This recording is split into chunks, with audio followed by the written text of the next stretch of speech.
I'll never forget those first few weeks after bringing my son home. There I was, standing in the kitchen, desperately trying to wash bottles while my baby had finally fallen asleep. And my phone buzzes with a text from my well-meaning sister. Remember, sleep when the baby sleeps. I nearly threw my phone across the room. If you're a new parent, you've heard this advice so many times you could scream. Sleep when the baby sleeps. Like it's that simple, like there aren't dishes piled in the sink, laundry mountains forming their own ecosystems, and your body desperately needing a shower that lasts longer than 90 seconds. Here's what nobody tells you. That advice is based on a fantasy world where babies take predictable, lengthy naps and where nothing else in life needs attention. It's not just unrealistic, it's actually harmful.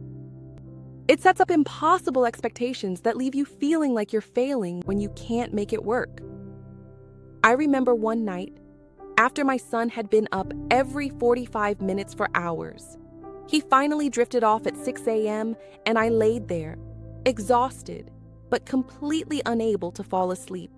My mind racing with all the things I needed to do, my body somehow both exhausted and wired. I felt like I was broken.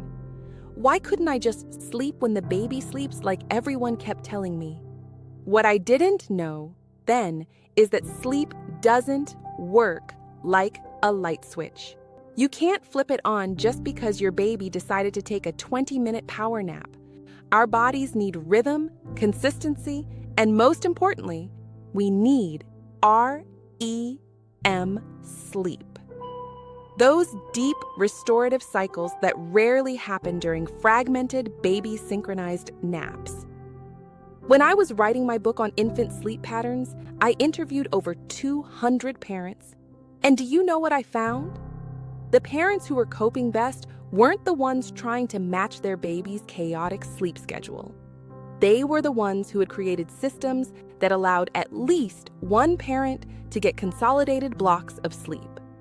So here's what actually works, backed by both research and real-life experience. First, sleep shifts. This was the game changer for us. Instead of both my partner and I getting fragmented, terrible sleep every night, we split the night into shifts. I took 8 p.m. to 2 a.m. while he got solid sleep. Then he took 2 a.m. to 8 a.m. while I got solid sleep. 6 uninterrupted hours changed everything. My mood, my milk production, my ability to function as a human being. If you're a single parent or your partner can't help, consider asking a friend or family member to come for one night a week. Just knowing you'll get one good night of sleep can help you push through the hard days. Second, understand that quality trumps quantity. Studies show that consolidated sleep, even if it's shorter, is far more restorative than fragmented sleep. Dr. Harvey Karp's research confirms that just 4 hours of uninterrupted sleep can leave you feeling more rested than 8 hours of constantly interrupted sleep. I had a client, Marcia, whose 4-month-old was waking every 90 minutes like clockwork. She was trying to sleep during every nap, getting maybe 10 minutes here, 15 minutes there. She was a zombie. We reorganized her approach. Her mother came for 3 hours each morning after her husband left for work. Marcia would feed the baby, then go to her bedroom with earplugs and an eye mask and get 3 solid hours while her mother handled the baby. That 3-hour block saved her sanity. Third, create sleep-inducing conditions when you do lie down.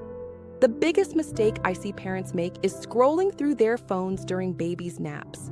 That blue light signals your brain to stay awake. Instead, create a sleep kit, eye mask, earplugs or white noise, and a weighted blanket if you have one. Make your sleep space sacred. Fourth, don't underestimate the power of a 20-minute power nap, but do it right. If you can't fall asleep during your baby's nap, try this technique from sleep researcher Sarah Mednick.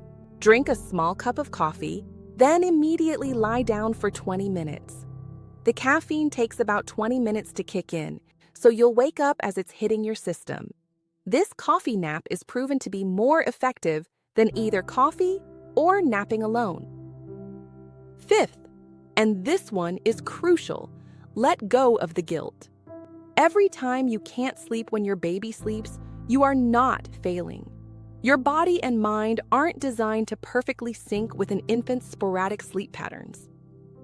When my son was 4 months old, I was at my breaking point. I called my grandmother in tears. She raised 8 children in rural Jamaica with no running water and limited electricity. You know what she said?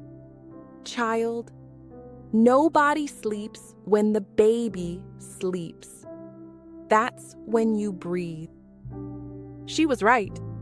Sometimes those precious moments when your baby is asleep aren't for sleeping. They're for remembering who you are, for taking 3 deep breaths, for calling a friend, for drinking a hot cup of tea while it's actually still hot. The truth is, there's no one-size-fits-all solution, but there are strategies that actually work better than the oversimplified sleep when the baby sleeps advice. You need a personalized approach that fits your family's unique situation. That's why I've created a comprehensive, real sleep survival guide that walks you through creating a sustainable sleep plan for your family. It includes templates for sleep shifts, power nap techniques, and strategies for single parents. You can download it for free using the link in the description. You're not failing if you can't sleep when your baby sleeps. You're just human, and humans need better solutions than impossible advice. Trust me, with the right approach, both you and your baby will get the rest you need. Like and subscribe if this was helpful, and share this with any new parents in your life who might be struggling with sleep. And don't forget to download the sleep guide. Sweet dreams are possible, just not the way everyone tells you they should be.